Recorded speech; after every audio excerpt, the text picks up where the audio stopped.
नमस्कार दोस्तों, जय Hind. It's time for Africa and India's G20 presidency provide an opportunity. ये heading the Hindu, Indian Express, Times of India सभी की है। और ये स्टेटमेंट देखा जाए तो ये सुनील भारती मित्तल का है, जिन्होंने कहा है कि अफ्रीका का समय है और भारत की G20 की अध्यक्षता एक अवसर देती है। दशकों से अफ्रीका को व्यापार के लिए दुनिया की अंतिम सीमा के रूप में जाना जाता है, इसलिए अब अफ्रीका में निवेश को प्रोत्साहित करना होगा और अब केवल कारोबार बढ़ाने का सवाल वहाँ पर नहीं है। G20 की अध्यक्षता में भारत ने एक ऐतिहासिक छलांग जरूर लगाई है, लेकिन भारत के प्रधानमंत्री ने इस ग्रुप में अफ्रीकी संघ की सदस्यता की आवश्यकता को जोरदार ढंग से उठाया है। वैश्विक अर्थव्यवस्था में ऐसा क्या है कि अफ्रीका का महत्व अब बढ़ रहा है। अफ्रीका में निवेश को प्रोत्साहित करने के लिए अब अकेले बिजनेस का एक्सपेंशन करना पर्याप्त नहीं होगा। अफ्रीका में आपको जो आपूर्ति की चेन है उसमें डाइवर्सिटी लानी होगी और मूल्य श्रृंखला को बढ़ाना या उसको प्रदान करना एक क्षमता होगी जो एक सुनिश्चित और अपेक्षाकृत शॉक प्रूफ अंतर्राष्ट्रीय अर्थव्यवस्था बनाएगी।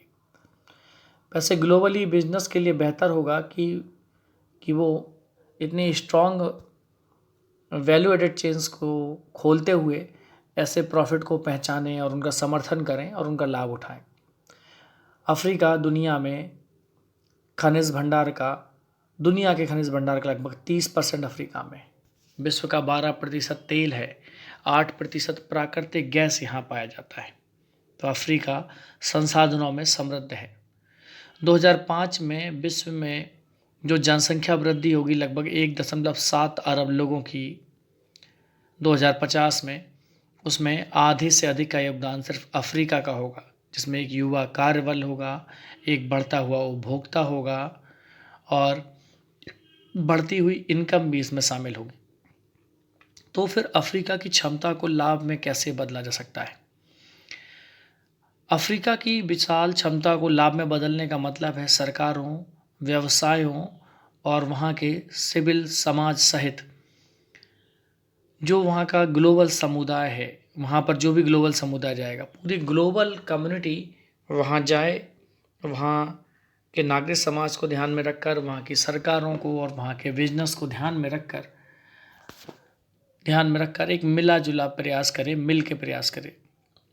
वर्तमान में देखा जाए तो वैश्विक विनिर्माण में और बिजनेस में जो टोटल ट्रेड होता है उसमें कुल हिस्से में अफ्रीका का योगदान 3% से भी कम है।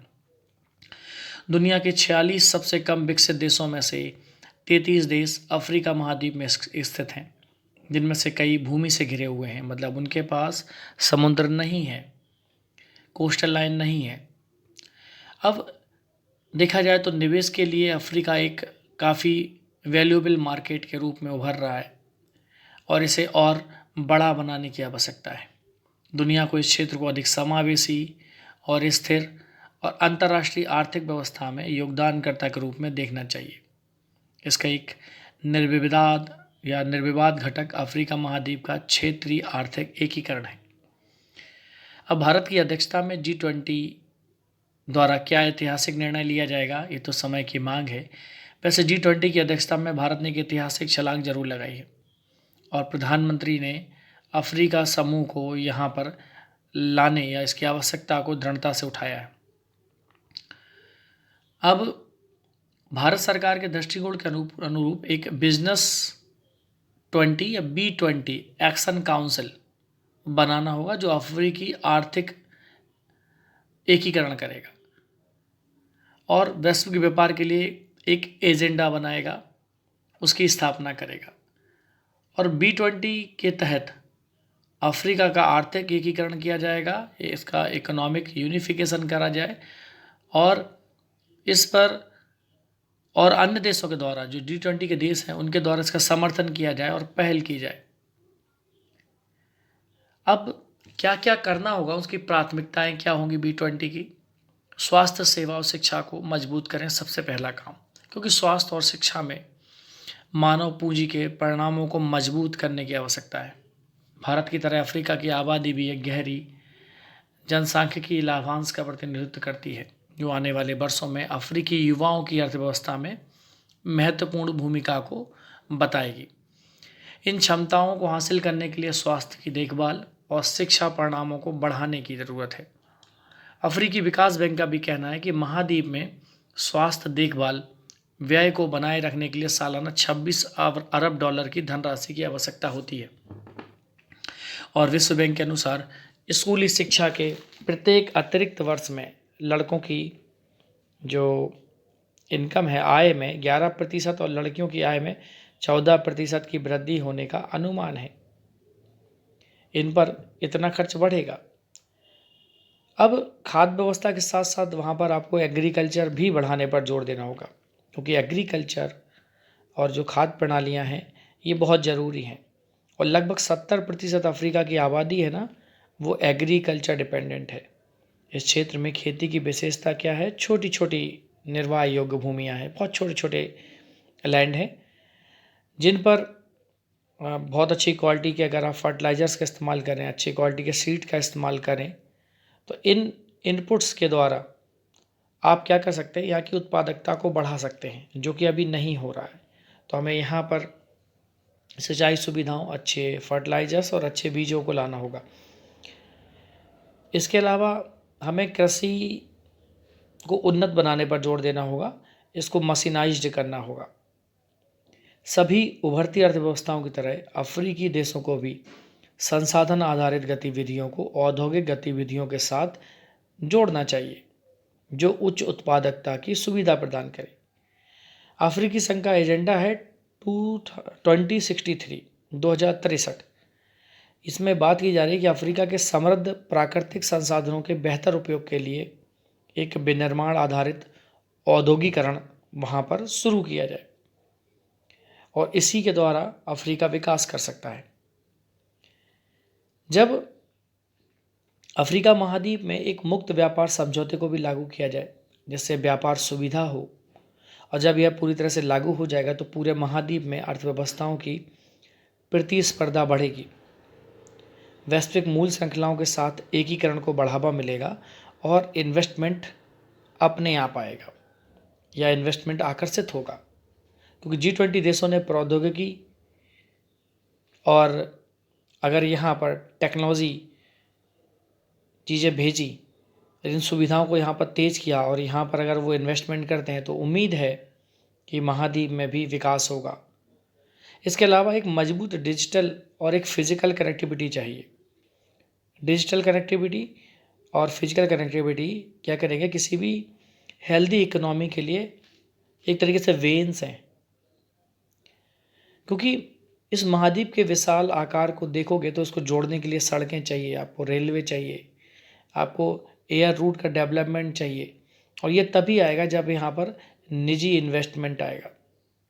स्वास्थ्य और शिक्षा में सुधार के लिए निजी निवेश को भी आपको यहाँ पर प्रोत्साहित करना होगा।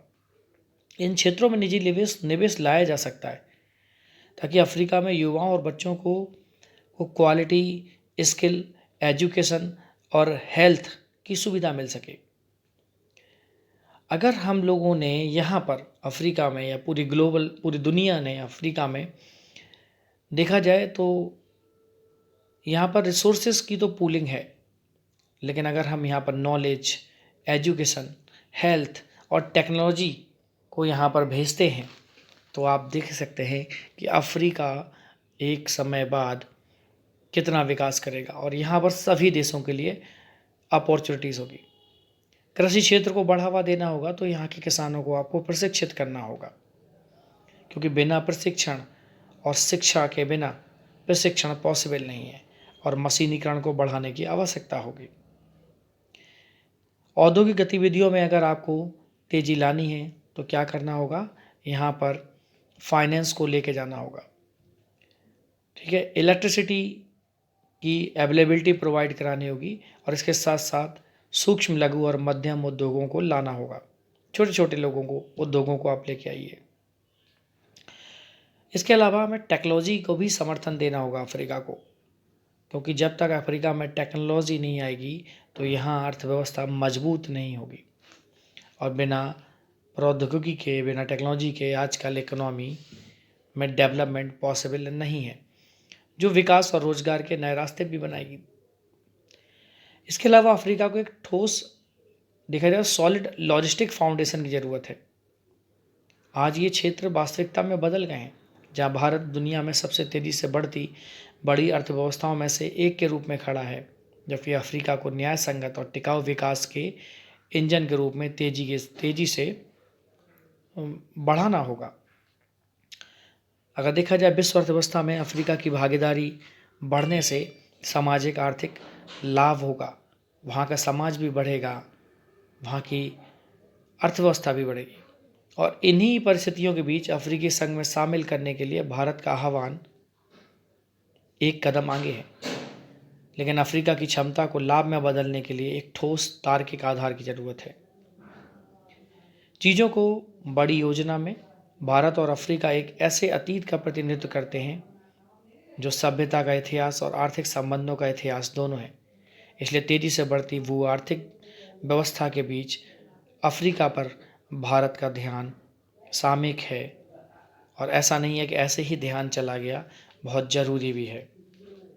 उम्मीद करते हैं कि आपको बदलते हुए समय में जो G20 की अध्यक्षता भारत करने जा रहा है और भारत ने अफ्रीका का मुद्दा उठाया है, ये बहुत ही इम्पोर्टेंट है। उम्मीद करते हैं आपको ये आर्टिकल अच्छा लगेगा। और प्री के लिए एक बहुत इंपॉर्टेंट चीज़ है, आपको ये पता करना अफ्रीका में देश कहाँ कहाँ से हैं, ज्योग्राफी में देखिएगा, और अफ्रीकी महाद्वीप में रिवर, माउंटेन्स और रिसोर्सेज को आप एक मैप में ड्रॉ करके रख सकते हैं। नमस्कार, जय हिंद।